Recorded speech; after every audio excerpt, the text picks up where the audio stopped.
We're at that stage in the garden where you're asking yourself, man, what am I going to do with all this stuff? Well, you grew it. Now eat it. And speaking of eating, let's talk with a professional cook.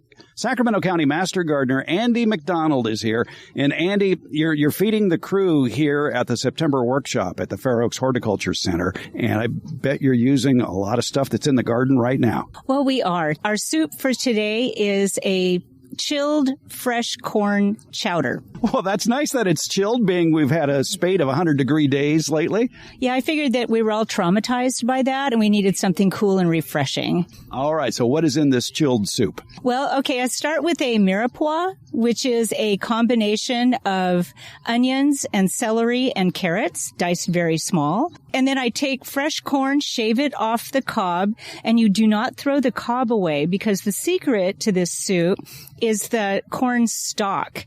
And to make that, you snap those cobs in half, put them in water, boil them down to about half so that they're very corn tasting. And that's the stalk. And then I saute the mirepoix in a little bit of olive oil until it's very soft. I add garlic and then the corn kernels that I've just shaved off the top. Cook that until all the vegetables are very soft. Run it through a blender and then put it through a sieve, because otherwise the corn kernels are just too nubby for my taste. And it comes out with a creamy soup that can be served hot, or it can be served chilled. And I like to serve that with a little drizzle of basil-infused olive oil.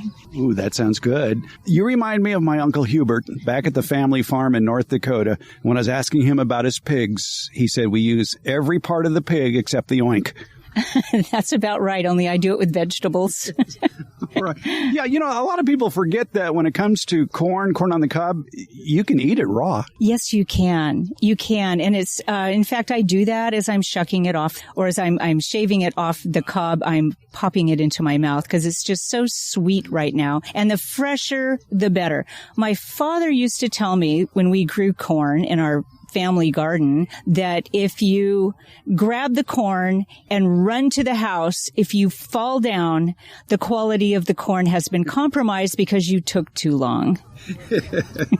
Exactly. And remember, that corn that you bought at the grocery store, it might be a week or more that it's been around. Yes, it gets pretty starchy. It's sweeter when you just pick it. So that's the beauty of growing corn. I mean, obviously corn takes up a lot of space and you don't get that much product from it, but boy, is it good. Oh, it's wonderful. All right, we'll have that recipe for you in today's show notes as well. Andi MacDonald, Sacramento County Master Gardener and professional cook.